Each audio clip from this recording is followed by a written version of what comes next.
The morning of her birthday, she stood in front of the mirror longer than usual, not fixing her hair, not checking her dress, just looking. I noticed it while pouring juice into plastic cups. She kept touching the bridge of her nose lightly. She was testing whether it was still there, like it might disappear if she ignored it. "Everything okay?" I asked. She nodded too fast. "Yeah." I believed her because I always had. That was my habit. Believing first, questioning later, sometimes never. By noon, the house was full of balloons, gift bags, soft music playing from my phone. Her friends arrived in little clusters, awkward and polite, carrying glittery packages and nervous smiles. 13 is an age where everyone is pretending to be confident while secretly cataloging their flaws. I knew that. I remembered it. Also remembered being 13 and having my mother tell my aunt, right in front of me, she'd be so pretty if her teeth were straighter. She said it like she was discussing curtains. I had laughed then, learned early how to laugh. By 2 o'clock, my mom arrived. She kissed my cheek, scanned the room like she owned it, immediately began rearranging things, moving plates, adjusting chairs, commenting on the cake. "Next time, get chocolate," she said. "Vanilla is boring." I smiled. Out of reflex, she sat near my daughter, arm around her, whispering something that made her stiffen slightly. I noticed. I told myself it was nothing. The presents were opened. Photos were taken. The girls squealed politely over bracelets and notebooks and makeup kits. Then my mom cleared her throat. Not dramatically, casually. She was about to offer tea. "So," she said, smiling, "we pooled some money together for something special." Few of the girls leaned forward. My daughter looked up, surprised. "You did?" "Yes," my mom said. "A consultation for a nose job, so you'll finally look better." The words didn't land, they dropped, like glass. For half a second, nobody reacted. Room froze in a strange, weightless pause. Then I heard someone inhale sharply. My daughter's face went blank first, then red, then white. She stood up so quickly her chair scraped. I need," she started, she didn't finish. She ran up the stairs. Door slammed. Silence followed her.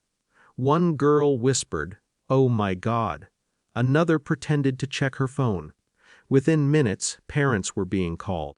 Bags gathered, hugs exchanged too quickly. Excuses made. By 3 o'clock the house was empty. Except for us. My mom sipped her tea. "Satisfied?" "What?" she said when I stared at her. "I'm helping her. She'll thank me later." I felt something shift inside me. Not anger, recognition. This wasn't new. This was familiar. This was every, just being honest, I'd swallowed. I only want the best. That left bruises no one saw. I went upstairs. My daughter was on her bed, curled into herself, buried in a pillow. "I'm ugly," she whispered before I could speak. My chest tightened. "No," I said. "You're not," she said. "I know what she said," I replied. "And she was wrong." She didn't answer. I sat with her until her breathing slowed. I went back downstairs. My mom was scrolling on her phone. "You embarrassed her," I said. She looked up. "Don't be dramatic. She's 13. And, better now than later." I picked up my purse. She frowned. "Where are you going?" "You just helped me make the easiest decision of my life." She laughed lightly. "Oh, please." I walked out. In the car, my hands were shaking when I dialed. "Hi," I said when the realtor answered. "I'd like to list my house." We had been living together for 3 years. After my divorce, after my job change, after she told me, "You need me," had believed that too. The next weeks were quiet. Boxes appeared. Schedules shifted. My mom complained, then argued, then accused. "You're overreacting? You're ungrateful? You're hurting me." I listened. I didn't change course. When the house sold, she stopped calling for a while. Then she started again, carefully, polite. Distant, like someone talking through glass. The new place was smaller, sunlight in the mornings. No commentary on furniture, no unsolicited improvements. My daughter started leaving her door open again. She laughed louder. She stopped touching her nose. One night, months later, we were folding laundry. She held up a sweater and said, "You know, I think I'm okay how I look." I smiled.